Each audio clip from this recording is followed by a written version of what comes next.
Protégé par ses remparts classés, Briançon offre aux visiteurs l'émotion d'un véritable voyage dans le temps. C'est un ouvrage qui date du XVIe siècle, 1539 précisément. Wow. Amoureux des Hautes-Alpes, Clément est un artiste ébéniste. C'est dans sa vallée qu'il crée la décoration intérieure de chalets hors du commun. Écoute Clément, c'est une idée que je trouve réellement, sincèrement, génialissime. Et c'est magnifique. Le bois est aussi l'objet d'une pratique ancestrale, celle des râteliers de l'Extrême. Laurent a décidé de suivre leur exemple sur la Durance. Allez, vas-y, accélère, Laurent. Aujourd'hui, Chronique d'en haut nous emmène dans le Briançonnais où se marient à merveille l'art, l'histoire et la montagne.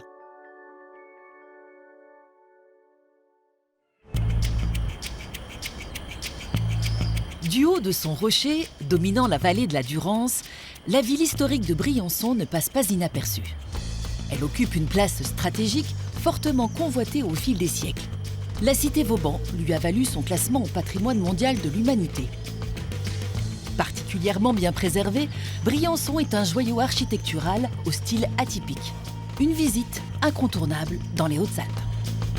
C'était un carrefour, donc des échanges, donc du commerce. Alors boum, on s'installe, on crée une ville, on la fortifie. Oui. Pourquoi? Parce qu'il y avait un danger. Alors effectivement, on est là dans une position stratégique pour le commerce, mais on s'expose aussi au passage accessoirement des invasions, des troupes. Et des pillards. Et des pillards, bien évidemment, ce qui justifie la nécessité de se défendre et donc de se protéger par différents moyens. Et ensuite vient une autre époque qui a fait toute la renommée de Briançon, même encore aujourd'hui, puisque la ville est classée UNESCO grâce à ça, c'est Vauban.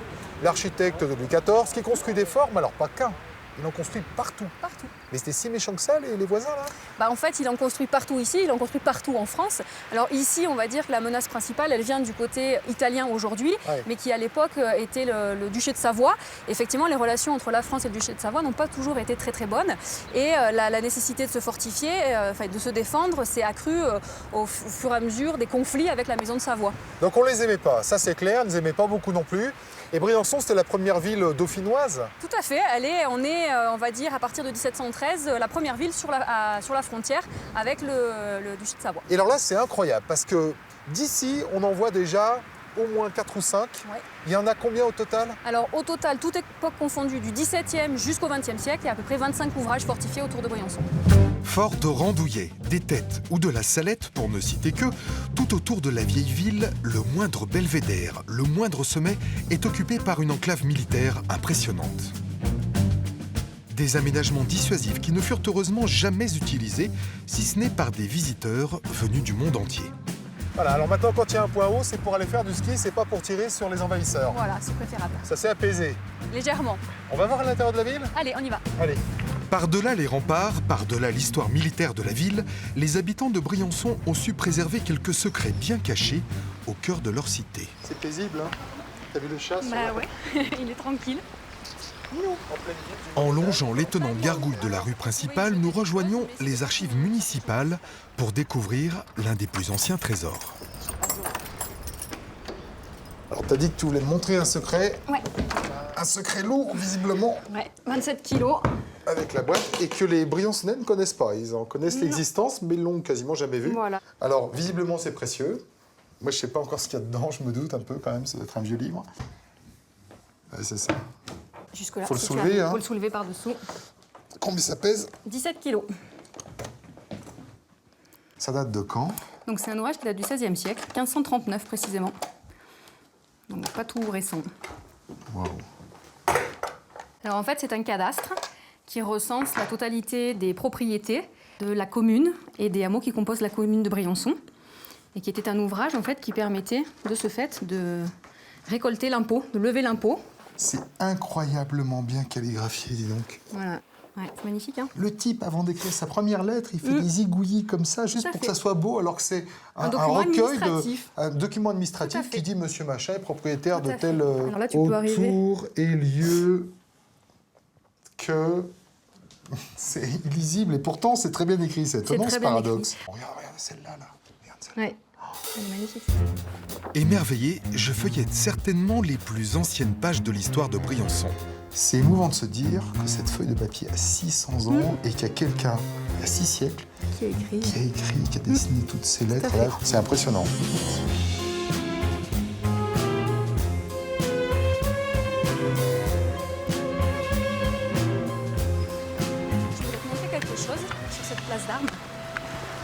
2 cadrans solaires. Ah oui. Regarde. Là et là? Ouais. Et pourquoi il y en a 2? C'est un peu bizarre, non? Parce qu'en fait, c'est le cœur de Briançon, donc potentiellement il pouvait y avoir assez de monde. Et en fait, les deux sont complémentaires puisqu'ils couvrent des plages horaires un peu différentes. Alors celui-là, il est assez intéressant parce que tu vois, il y a plein d'écritures dessus, qu'on appelle des devises. Elles sont la plupart en latin et celle du bas est assez instructive parce qu'elle raconte en fait l'histoire de cet endroit. Elle dit « L'ombre qui dirige le soleil veille aux travaux de Thémis, de Mars et aux affaires commerciales du Forum ». Et en fait, ce bâtiment sur lequel est dessiné, enfin est peint plutôt, le cadran solaire, c'est la maison de la justice. La place d'armes, c'était une place dédiée à la guerre, puisque c'est là que les troupes se rassemblaient, que les soldats étaient passés en revue notamment. Ouais. Et puis c'était aussi la place des halles, où avaient lieu les activités Donc commerciales. c'est l'hypercentre de Briançon, Exactement, médiéval. on ne peut pas faire plus central. Ouais. C'est un petit côté à la fois italien et provençal et en même temps montagnard. C'est un drôle de mélange. C'est ça, c'est un mélange un peu atypique, ce qui fait l'identité un peu de Briançon. Si la place du marché est un point de rassemblement incontournable, l'église l'est tout autant. Mais à la fin du Moyen-Âge, elle fut détruite et déplacée pour devenir la collégiale Notre-Dame, qui, comment dire, ne passe pas inaperçue. Alors cette église, elle n'est pas du tout comme les autres en fait. Maintenant, tu vois déjà qu'elle est imposante et en fait, elle a été signée de la main de Vauban. Vauban, Oui, architecte militaire qui s'occupe des églises. exactement. Et oui, cette église est aussi une fortification. Le bâtiment colossal, orienté au nord, permettait de protéger la ville des éventuels assauts, car à l'époque, personne n'osait tirer sur un lieu de culte. Et sous sa carapace trapue, la collégiale renferme une horloge unique en son genre, encastrée dans le plafond, et dont l'aiguille est entraînée par un balancier logé dans le clocher. Là en fait, on monte dans le clocher quoi. C'est ça.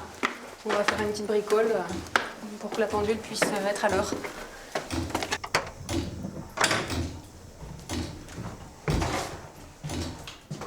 Alors voilà le fameux mécanisme.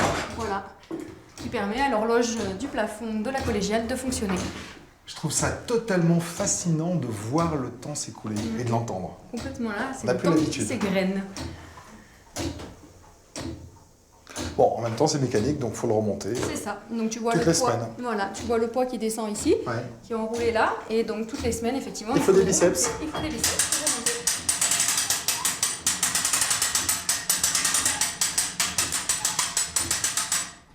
Et dis-moi, j'ai vu l'horloge, donc elle est au plafond. C'est quand même la première fois de ma vie que je vois une horloge au plafond. Alors ça c'est quelque chose d'assez atypique effectivement. On connaît ça qu'à Briançon. On n'a pas d'autres exemples en France. Pourquoi? Je pense que comme l'église pouvait servir de refuge en cas d'attaque, eh bien, si la population venait se réfugier à l'intérieur, ils avaient quand même la notion du temps qui passait. Ça, je vais la remonter ton horloge. Vas-y. Dans quel sens? Et voilà, l'horloge est repartie pour une bonne semaine d'autonomie. Retour sur les remparts de la ville.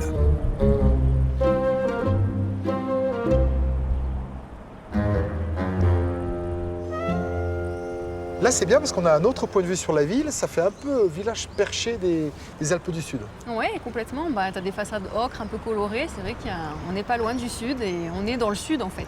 Qu'est-ce qui te plaît tant dans cette ville? Toi, tu y habites depuis Moi, de j'y nombreuses années. j'y habite depuis 15 ans. Et c'est vrai que ce que j'aime, c'est ce côté très ouvert. On est à la montagne, on est en altitude, mais c'est très ouvert, quoi. Merci à toi pour cette visite. Merci Laurent. On reviendra un jour où il y aura du soleil. Bah oui, il y a 300 jours de soleil par an, donc il y en a 65 où il fait mauvais. Donc, Alors, je faut pas confirme, être c'est chanceuse. vrai que j'ai toujours eu du soleil à Briançon, sauf quand on est venu en tournage. Toujours. Au sud de Briançon coule la Durance, une rivière qui fut autrefois domptée par d'étranges colporteurs de bois appelés radeliers. Adieu, public aimé! Avant de tester lui-même la fraîcheur des eaux, Laurent les a rejoints en pleine construction de leur radeau de l'extrême. Plus qu'une rivière, la Durance est depuis l'Antiquité un axe vital de commerce et d'échange. Sous Louis XIV, on utilisait d'immenses radeaux pour descendre jusqu'en Arles, dans le sud de la France. Une association de passionnés, les Radeliers de la Durance, reconstruit chaque année un de ces radeaux hors normes pour descendre 15 km de rivière. Je les retrouve en pleine préparation, à quelques jours du départ. Bonjour. Bonjour. Vous savez qu'il y a des gars qui font du canoë avec des barques légères quand même sur la Durance. Hein. Oui, On on est est obligé au de courant. faire ça en bois. On a vu passer, ouais. Ah bon, vous êtes au courant donc? Oui, c'est bon, on a vu ça. Gérard et ses amis mettent environ 8 jours pour assembler ces énormes pièces de mélèze avec les outils et les matériaux de l'époque. Ça c'est génial ça, c'est pas du cordage, c'est du noisetier. Les noisetiers, les liens en noisetier, ça s'appelle des réhortes parce qu'on les vrille et ça désolarise les fibres. Ouais. Et du coup, elles sont très souples et on peut les plier, les plier. Ah, mais c'est super solide, hein? C'est très solide. Ah ouais. La marchandise transportée n'est autre que le radeau lui-même, le bois étant utilisé pour fabriquer les mâts des navires de la Marine royale. Le radeau, c'est le produit, quoi. Hein. C'est ça. Produit fini, ça va être le radeau. Qui descendait et qui vendait. Donc là, on le met en place sur la terre ferme. Ouais. Ensuite, il sera mis à l'eau sur les rampes qui sont là. On les fait glisser doucement. On les met sur l'eau le dimanche matin pour pouvoir partir pendant 2 heures sur la rivière, pendant 15 km. Bien plus qu'une reconstitution, la descente des râteliers est un hommage rendu au courage des montagnards d'autrefois qui n'avaient pas l'équipement d'aujourd'hui. Et vous êtes en costume? Voilà, costume. Alors, ce qu'il faut Petit. dire qu'on cache dessous une combinaison en néoprène parce que... Qu'ils n'avaient pas à l'époque et l'eau n'était pas plus chaude. Oh, on sait pas, on se rappelle plus. Mais... Et puis un petit gilet de sauvetage pour la réglementation sur la rivière. Ouais. Voilà, au cas où. Il y a déjà eu des chutes, il y en aura encore malheureusement. Et dans l'histoire des râteliers de l'époque, il y a eu des drames? Beaucoup, oui. Beaucoup? Il y a des archives qui démontrent qu'il y a eu beaucoup de drames. Ouais. Et les gens passaient à l'eau, quoi. Mourait, hein. Ah ouais. Ah oui, ils y restaient. Hein. C'était un métier très très difficile. Passer et sous très le risqué, radeau. quoi. Ouais. Mais de toute façon, ils faisaient la descente avec leur costume normal, donc c'est-à-dire velours, Ouais, et puis l'eau, elle était à 8 pareil. Hein. grosse veste en lainage. Ouais. Ils ne savaient pas nager, comme tout haut alpin qui se respecte. Et puis il peut y avoir un expérimenté qui avait déjà fait la descente et 2 ou 3 gars qui étaient débutants complets et qui allaient un petit peu... Donc les gars descendaient avec le bois, ensuite le bois était vendu et ils remontaient À pied. À pied. Allez Laurent, c'est à toi maintenant, mais sur un bateau gonflable. La Haute-Durance prend sa source au col du Mont-Genèvre et file vers Briançon. Sur son parcours, de nombreux affluents comme le Guil la rejoignent. Au pied des falaises de Mont-Dauphin-Guillestre, c'est là que je vais faire mon baptême du raft. Et l'équipe de tournage en rigole d'avance, je vais devoir me mettre tout nu et il n'y a pas de vestiaire. Non, s'il vous plaît, je... Oh! Alors, Voilà. Ah, il y avait un oiseau, un gros oiseau, hein. Un truc... En tout cas, j'aime beaucoup ma nouvelle tenue. Elle met en valeur mon corps d'athlète. Contrairement à ce que certains pourraient croire, le raft est un vrai sport. Mais c'est vachement lourd ce truc quand même, hein. ah bah celui-là il est léger. Hein. Déjà, il faut porter l'engin jusqu'à l'eau. Et puis, au briefing, je comprends tout de suite un truc. Ici, ça n'est pas les gondoles de Venise, chacun participe. Alors si ça arrive que le courant il nous pousse contre un rocher, pour éviter que le courant monte de ton côté, tu vas vite te jeter. Moi je vais t'attraper, tu vas te mettre là, ce qui fait que le poids va être du côté du rocher, le courant, au lieu de nous prendre comme ça et de nous retourner, il va passer sous le bateau. Et là, en s'équilibrant, on repart. D'accord. Admettons qu'on passe à la baille. Qu'est-ce qui se passe? À part que c'est très froid. S'il arrive que tu passes à l'eau, il y a une règle d'or, ne pas essayer de se bloquer les pieds au fond de la rivière. Ouais, se laisser emporter. Donc tu nages, tu reviens vers le bateau, moi je t'attrape par le gilet, je te remets dedans. Bon. Ça craint rien. Je vais aller toucher l'eau, voir si elle est chaude. Parce que l'eau, elle vient de Vars et du Cara. Et... Ah ouais, quand même. Ouh. Ah ouais. Il fait 15 degrés dehors. Mais ça va, Et tu fais exprès de te mouiller là? Je fais Ah ouais. ainsi? on sait jamais, hein. Faut être un peu mouillé. Parce que c'est de l'eau à 5 degrés, on est d'accord? Non, allez. Ah, 6-8. Ah bah 6-8, ça va.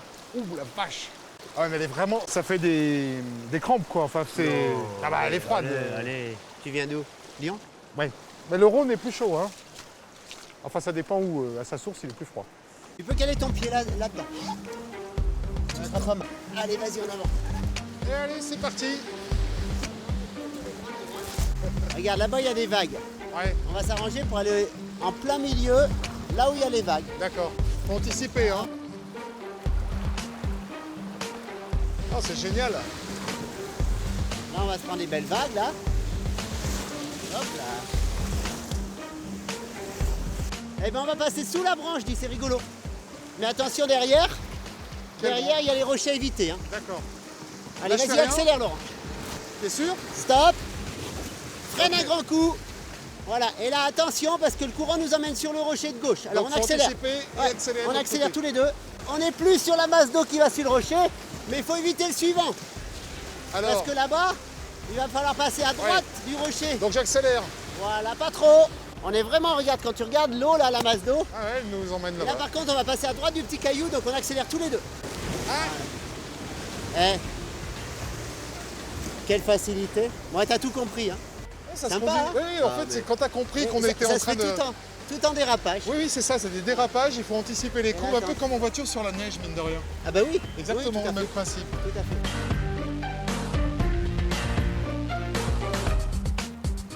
C'est magnifique, là, la falaise avec Mont-Dauphin au-dessus. Le fort de Mont-Dauphin. Cité construite par Vauban, qui était une Voilà. garnison et qui aujourd'hui est un village habité Voilà. toute l'année par des gens qui ne sont pas des militaires.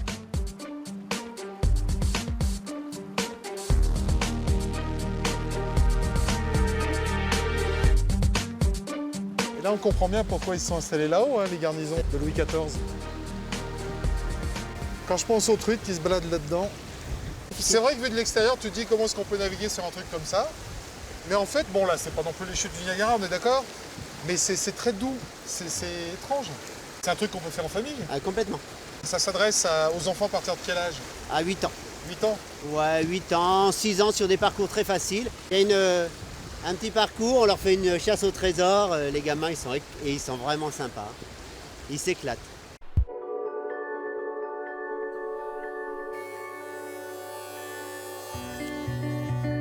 Aux portes du massif des Écrins et au beau milieu des machines rugissantes, des mains d'artistes s'agitent. Le bois, cette matière vivante, va connaître une seconde vie à travers des objets uniques.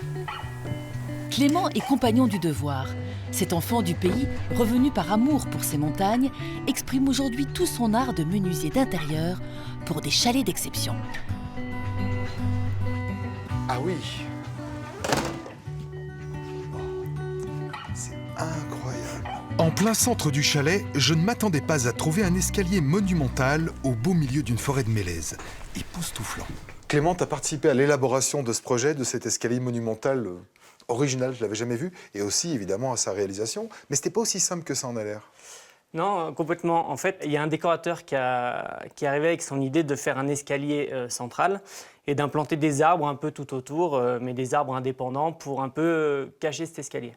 Puis je suis retourné à l'atelier, puis je me suis dit, mais en fait, la structure de l'escalier, elle va un peu gâcher le décor. On va essayer de coincer les marches complètement dans les arbres, en fait. Et c'était pas si simple que ça de trouver des bouts de mélèze de cette qualité-là, parce que normalement on les livre pas comme ça hein, dans les scieries. Aucun bûcheron n'a voulu nous sortir les arbres de la forêt sans abîmer l'écorce, parce qu'ils ont des machines qui vont attraper les arbres avec des bras métalliques et qui vont les poser sur des camions, et ça allait endommager l'arbre. Donc nous, il a fallu qu'on se débrouille seul. Après l'abattage des arbres rigoureusement sélectionnés, plus le droit à l'erreur. Alors Clément et son équipe ont construit une tour dans son atelier pour ajuster les troncs au millimètre près, car une fois les arbres dans le chalet, il aurait été impossible de faire machine arrière. Et là on monte pas un escalier, on se balade dans la forêt. Écoute Clément, c'est une idée que je trouve réellement, sincèrement, génialissime. Et c'est magnifique. Et il y a une chambre? Oui, c'est la chambre principale. Et vous allez voir que l'escalier n'est pas la seule réalisation somptueuse de Clément. On s'est occupé de tout ce qui est intérieur. On a commencé du bardage, en fait. Et les meubles, c'est toi aussi? Les meubles aussi. Donc c'est des créations originales? Voilà. Alors, on dessine tout à l'atelier, à notre bureau d'études, avant la fabrication. On en parle avec l'architecte, le client, jusqu'à trouver quelque chose qui plaît à tout le monde. Et après, on le réalise. Et la salle de bain ajourée, avec du bois de récupération, c'est Voilà, de l'ancien bois celui-là? vieille charpente d'un vieux chalet qu'on a repris et qu'on a taillé pour faire cette séparation entre la chambre principale et la salle de bain. C'est génial. Pour parvenir à réaliser ces pièces uniques, Clément s'est associé sur la commune des Vigneaux avec 3 autres compagnons du devoir, un concentré de talent au pied des montagnes du Parc national des Écrins.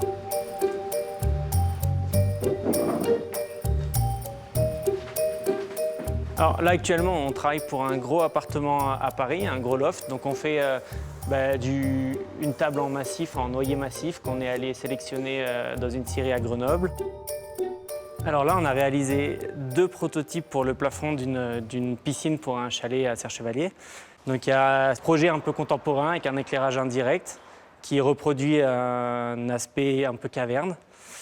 Et on a le deuxième projet où on a travaillé sur des stalactites et avec voilà, des modules qui descendent plus ou moins près de l'eau avec de l'éclairage intégré. Donc il y a certaines pièces où il y a de la fibre optique, certaines où il y a des petits spotlets qui viennent faire des auréoles dans l'eau. Pour exporter leur savoir-faire, l'atelier de Clément a fait le pari fou d'investir dans des équipements de haute technologie, comme cette machine à commande numérique qui découpe, perce et taille le bois dans les 3 dimensions.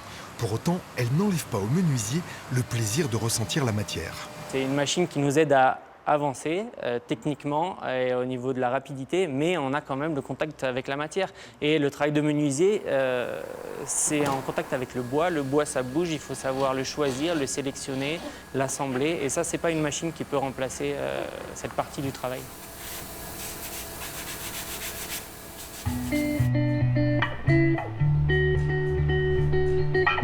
L'équilibre et la sérénité qui se dégagent du chalet sont l'expression du talent de l'équipe de Clément, forgée par 8 années de compagnonnage entre la France, Los Angeles et l'Australie, pour apprendre les différentes facettes du métier. Moi, le jour où j'ai vu le projet, où l'architecte m'a montré le projet, je savais que c'était le projet de ma vie. C'était le projet qui allait me donner l'occasion de montrer aux gens qu'on était capable de faire de belles choses.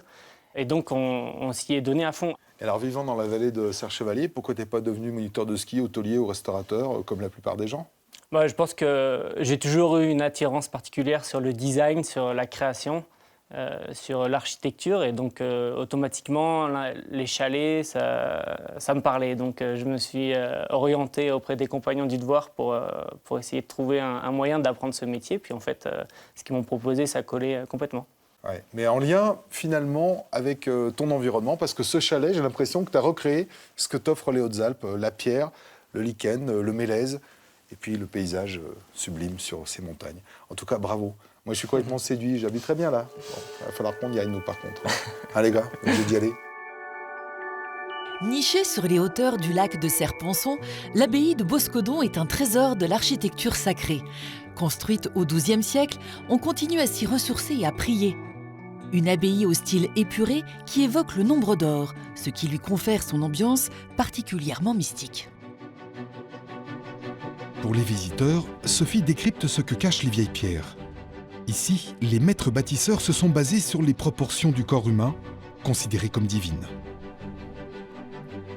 Si on regarde bien, si on s'allongeait dans le même sens que l'église, avec le chevet pour la tête, les bras du transept pour les bras et la nef pour les jambes, on a une proportion parfaitement identique à celle de l'homme.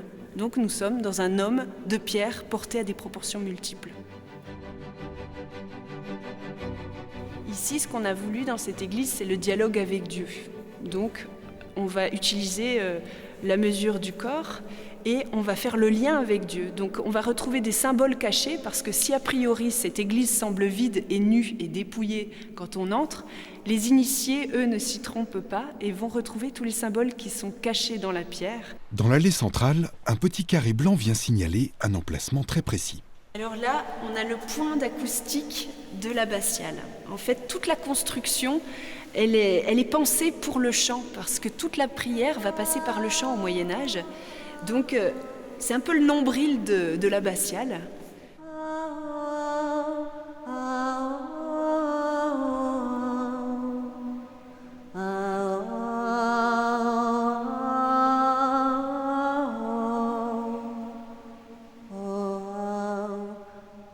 Le moine va prier, va chanter. La première note qu'il va envoyer va réverber pendant 6 secondes. Et quand il va envoyer la suivante, elle va choquer la première qui n'a pas fini de s'éteindre. Et ces 2 notes vont créer ensemble un accord qui formera une 3e note qui reviendra dans l'oreille du moine comme étant la réponse divine. Donc d'un coup, sans oreillette, le moine se retrouve en dialogue direct avec Dieu. Au sous-sol, sous une trappe, on découvre une chapelle primitive, datant du IXe siècle, construite par des ermites. Là, on est dans les entrailles de l'abbaye de Boscodon. Alors, c'est la face cachée en fait de l'abbaye. C'est là qu'on emmène les gens qui veulent aller plus loin, qui veulent découvrir en profondeur cette abbaye et son histoire. C'est sans doute l'endroit le plus mystérieux de Boscodon. ne sais pas si on peut parler d'ésotérisme, mais en tout cas, il y a une chose qui est sûre, c'est que les gens se sentent attirés ici. En fait, très souvent, pendant mes visites guidées, moi ça fait 7 ans que je travaille à l'abbaye de Boscodon, je crois qu'il n'y a pas une journée depuis que je travaille ici sans que les gens viennent me dire je ne sais pas pourquoi aujourd'hui j'ai décidé de tourner, là j'ai pris la petite route qui mène à Boscodon, mais je sens que voilà, et puis il fallait que je le fasse et les gens vivent à ce moment-là quelque chose de fort.